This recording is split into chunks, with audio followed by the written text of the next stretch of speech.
Abertura. Fundo azul. Linha branca horizontal se divide em duas e forma um quadrado que logo se desfaz.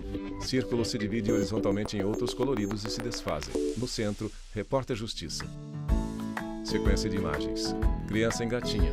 Outra caminha com a mãe atrás. Bebê bate palmas. Para quem ainda está conhecendo o mundo, qualquer objeto desperta a curiosidade e vira brincadeira.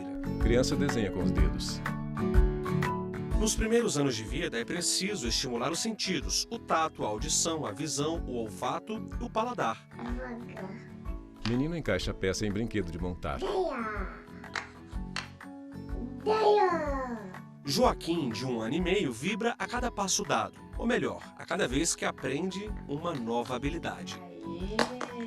Todos os brinquedos educativos sem pilha, Ludmila eles fazem Martins, a criança psicóloga. ser o protagonista do brincar.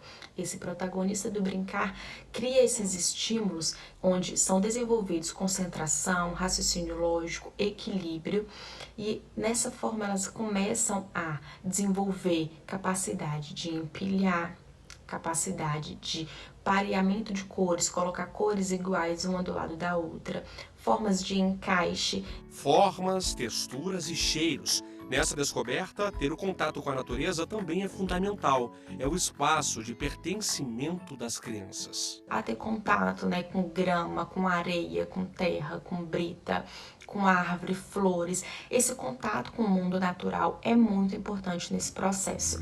Crianças brincam na areia em um parque. Jéssica é mãe de 4 filhos. Além de estimular os sentidos das crianças com os brinquedos educativos, tem outros cuidados. Uma das coisas que foi prioridade para mim é a amamentação Jéssica Vieira, dos empresária. filhos. Além de ser o melhor alimento do mundo, previne contra várias doenças. Eu levo eles sempre, mensalmente, no pediatra para acompanhar o marco de desenvolvimento de cada um deles, seja na questão de crescimento, peso, coordenação motora. O que mostramos até aqui faz parte da primeira infância, período que vai da gestação aos 6 anos de idade. Esse é um período especial porque é onde você tem Maria Beatriz as Linhares, grandes doutora em psicologia conquistas, experimental. as grandes aquisições do ponto de vista desenvolvimental e começa o domínio de várias habilidades.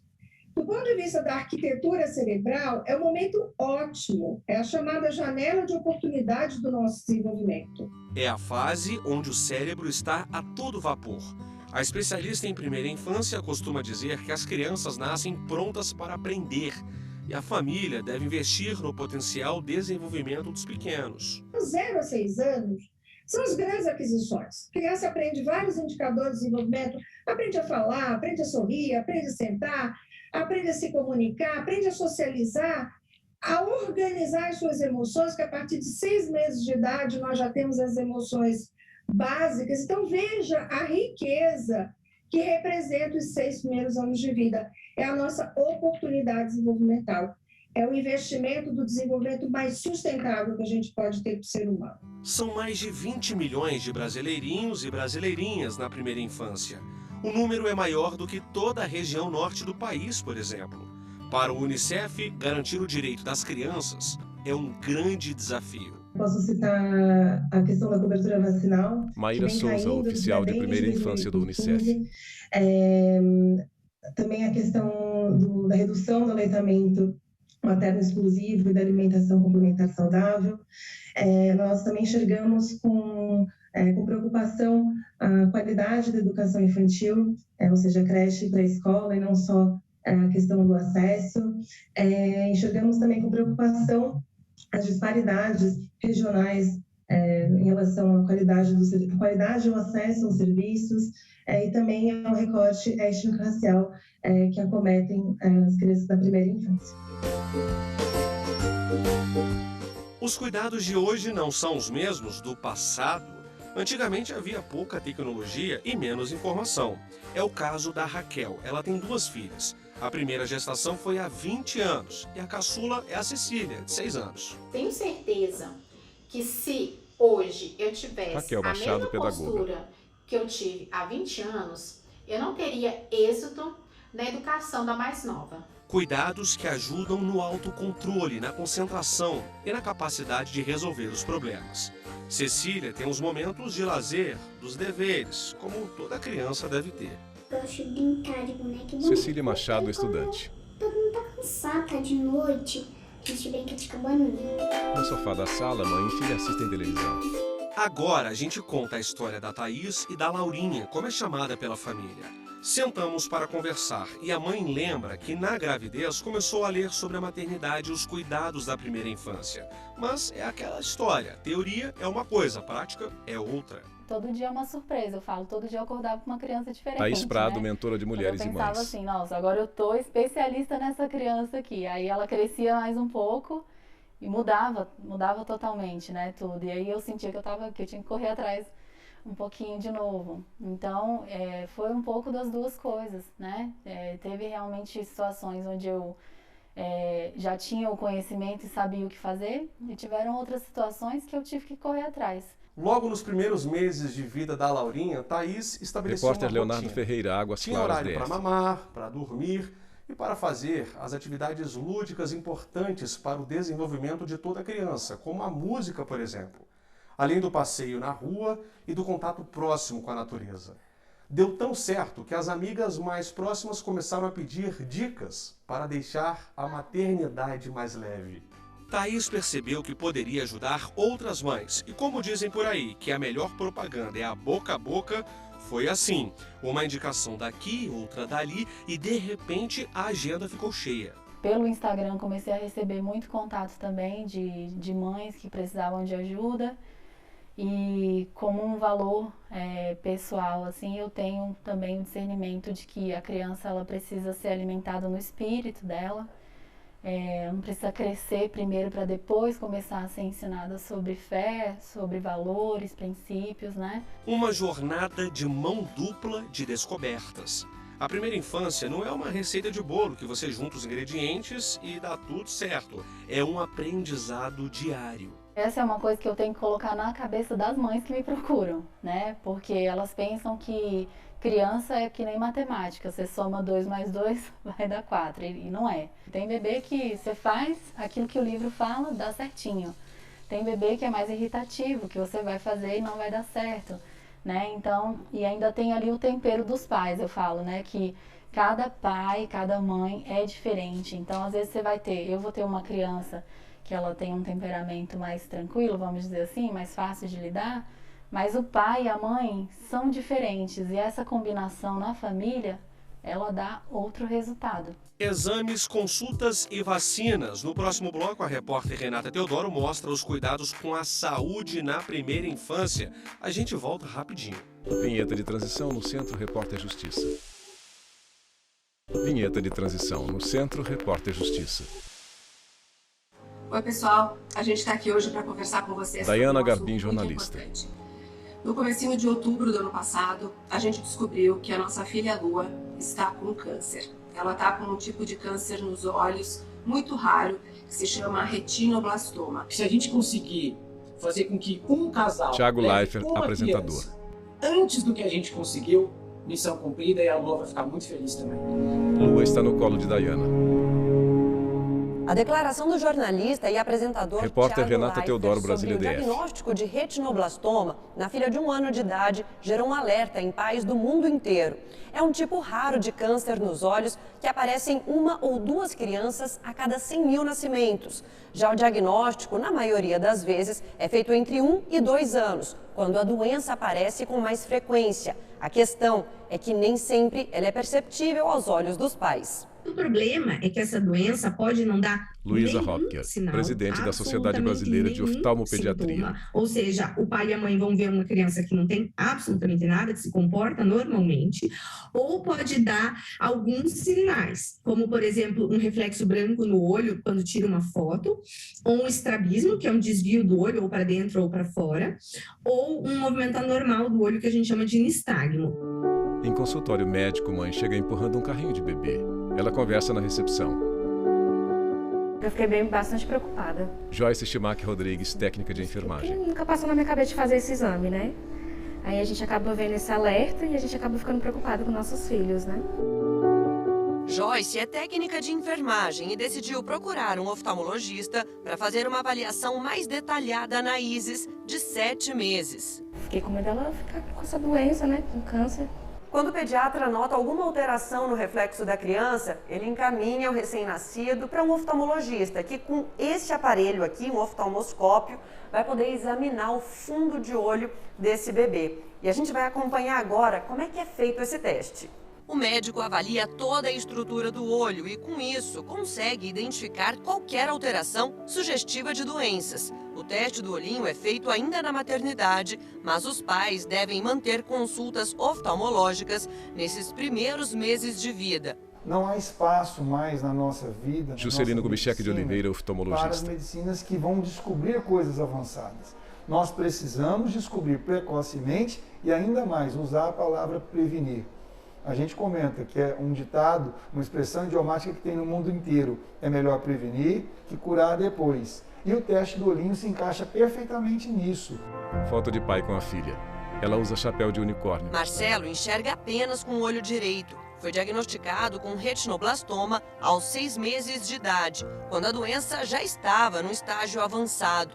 Com a filha, ele percebeu um reflexo no olho dela com pouco mais de 1 mês de vida. Foi uma luta bastante intensa, bastante difícil. Marcelo Berloffa, contador. Ela acabou perdendo o globo ocular esquerdo, mas o retinoblastoma dela, por ser hereditário meu, atingiu bilateralmente, então atingiu o olho direito e o olho esquerdo.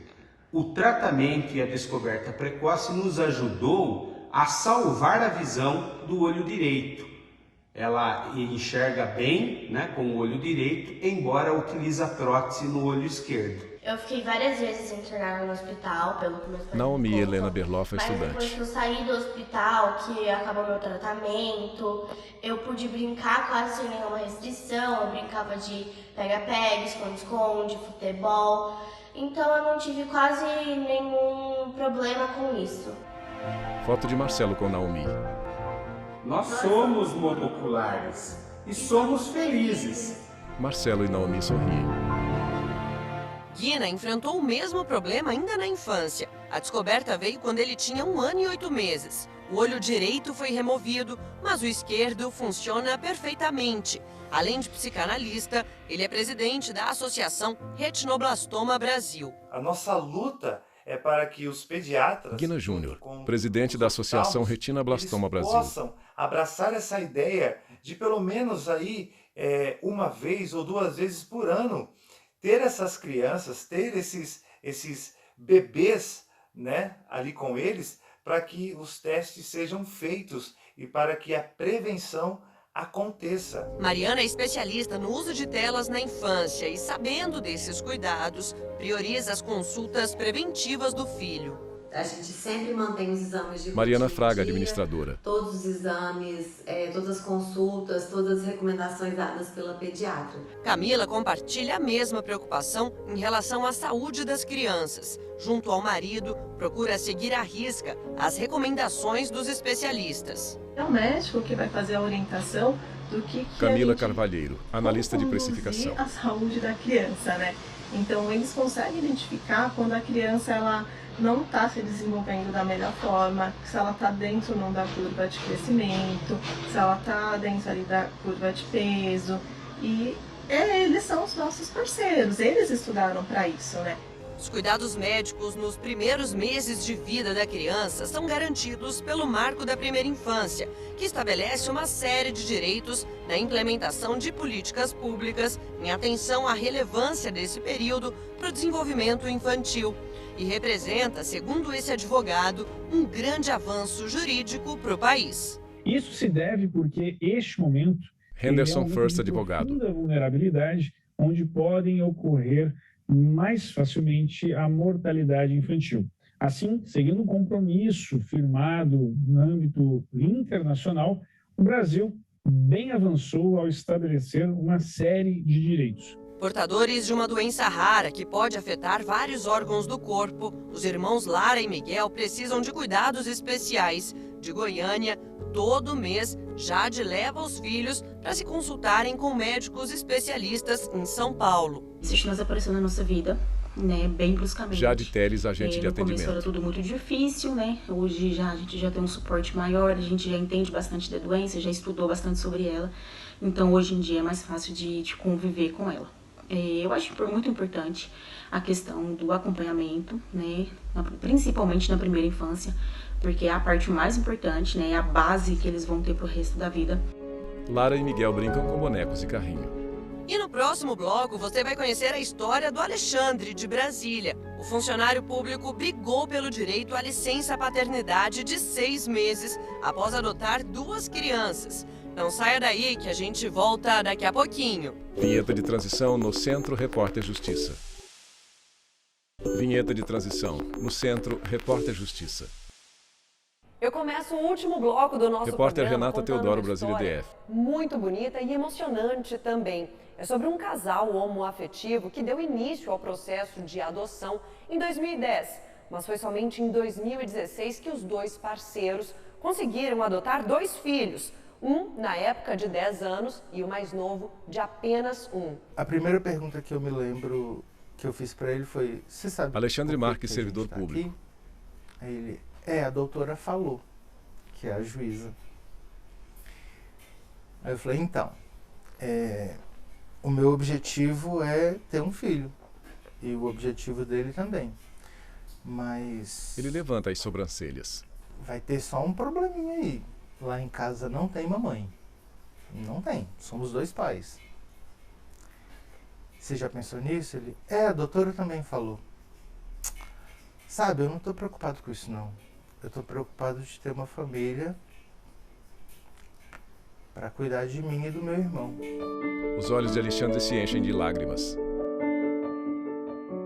É porque lá, né, todo mundo só quer ter uma família, entendeu? Marcos Vinícius Marques, estudante. Daí, a experiência que eu tive de ver gente indo, a gente ficando, renovando, daí foi criando, eu falei, eu quero uma família, daí ele falou, eu nem liguei, entendeu? Eu só falei, eu só quero ter uma família mesmo, só quero ser amado, ter um lar. Família, motivo que levou Alexandre e o então companheiro na época a formalizarem a adoção de 2 irmãos, Marcos Vinícius e Luiz Felipe. E dessa união, uma conquista histórica no mundo jurídico. Isso porque Alexandre ganhou o direito a uma licença de 6 meses para se dedicar aos filhos. Eu seria o primeiro pai homossexual por adoção do Distrito Federal, mas eu não seria o único. E se outros viessem após mim, como vieram? Então precisava mexer na lei. E aí a lei previdenciária foi modificada,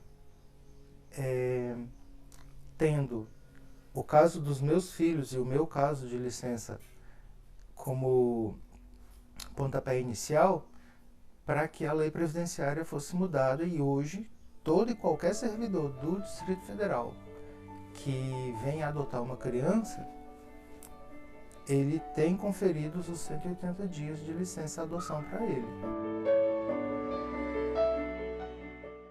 O Luiz estava aprendendo a falar, aprendendo a andar, então ele tinha que dar atenção para os 2 ao mesmo tempo, né? Meus 2 pais teve que dar atenção para os 2.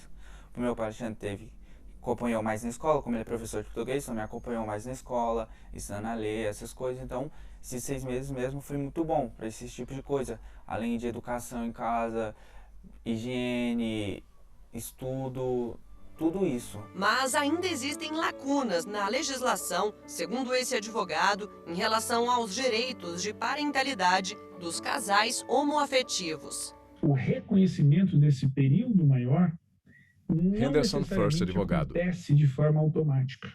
Muitos departamentos pessoais, recursos humanos das empresas ainda não estão preparados para lidar com uma nova situação que da nossa sociedade, aliás, nova não, já é uma situação consolidada, mas que ainda não se alterou as regras. Todas as vezes em que a gente fala de afastamentos, da licença adoção, a sociedade, infelizmente, tem uma ideia, uma parte, que bom que uma parte tem uma ideia equivocada da licença adoção.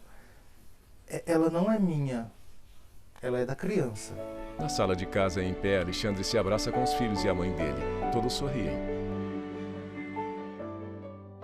Dedicação para desenvolver habilidades, compreender os sentimentos e estimular um crescimento saudável, em especial na primeira infância, fizeram com que o Zeca enxergasse os primeiros anos de vida das filhas de um jeito diferente.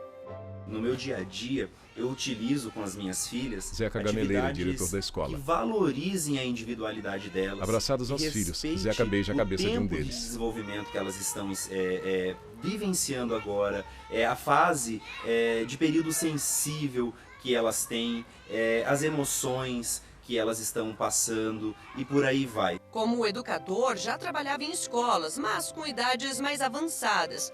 Quando a primeira filha estava prestes a nascer, decidiu se especializar em educação parental positiva. A gente entende a paternidade positiva a partir da disciplina positiva como o caminho do meio entre o autoritarismo e a permissividade.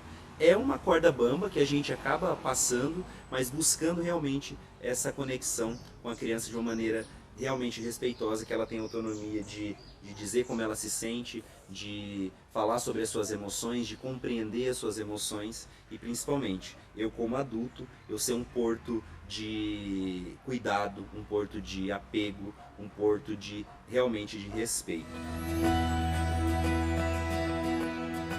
Relações e cuidados que se eternizam na memória desses pequenos. Os desenvolvimentos afetivo, social e físico nos primeiros anos de vida são essenciais para a formação de adultos saudáveis. Em Campinas, na Casa da Criança Meimei, mais de 300 crianças em situação de vulnerabilidade são amparadas com atividades pensadas para elas, que estão aí, prontas para desbravarem o mundo. Sentadas em círculo, crianças batem copos no chão. A gente trabalha com uma abordagem diferenciada. Gibiane Aline Ferreira, diretora pedagógica da Casa da Criança Meimei. O afetivo, o apego, né, a referência do educador. Então a gente trabalha com as crianças com objetos não estruturados, com ações de respeito, né, para que a criança possa se desenvolver com muita segurança. Lágrimas caem dos olhos de uma menina.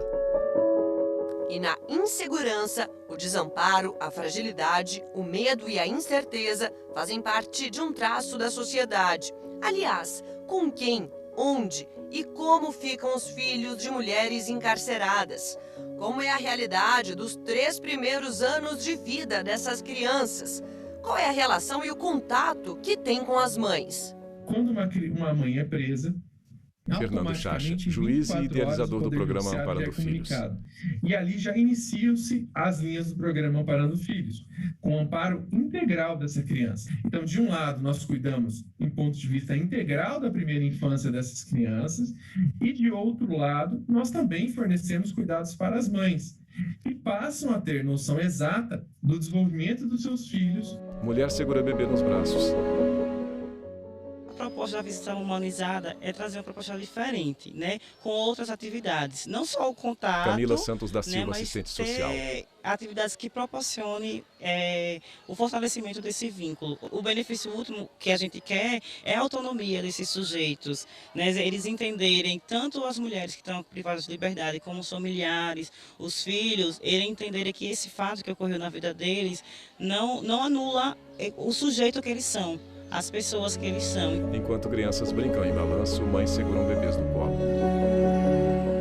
O fortalecimento de vínculos e a construção de relações em benefício do crescimento da criança logo nos primeiros anos de vida também estão previstos no programa Criança Feliz. Uma característica muito importante do programa Criança Feliz Luciana Siqueira, secretária nacional de atenção à primeira infância. Foi cedida para a gente, né, que é o CDC, que é os Cuidados com o Desenvolvimento da Criança.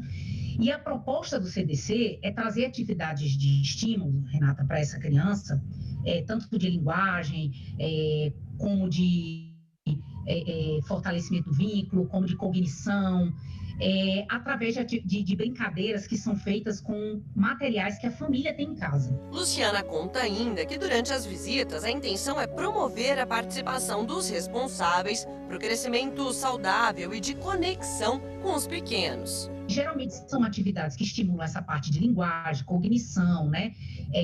Mas principalmente fortalecendo a questão da parentalidade, né? Do cuidado, do tempo que aquele cuidador, pai, mãe, dedica àquela criança. Que isso faz toda a diferença no processo de desenvolvimento. Sequência de imagens. As crianças mostradas neste programa estão próximas ou abraçadas aos seus pais.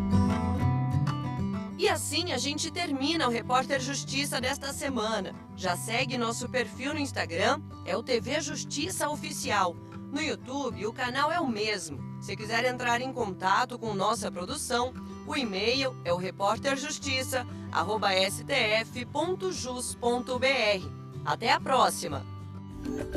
Créditos finais. Produção Marcela Luiza Joyce Pires. Reportagem Leonardo Ferreira e Renato Ferreira. Edição de texto Leonardo Ferreira. Cabelo e maquiagem Kelly Matheus. Cinegrafia Jefferson Martins Lázaro Filho Luiz Guilherme. Assistência técnica Kleber Leite Paulo Paz. Edição de pós-produção Thiago Lopes. Videografismo Lucas Matias. Núcleo de programação Rosa Wazen. Núcleo técnico Fábio Guedes. Núcleo de produção de programas Flávia Soledade. Supervisão Coordenadoria de Gestão da TV e Rádio Justiça. Secretaria de Comunicação Social STF. Realização TV Justiça 20 anos.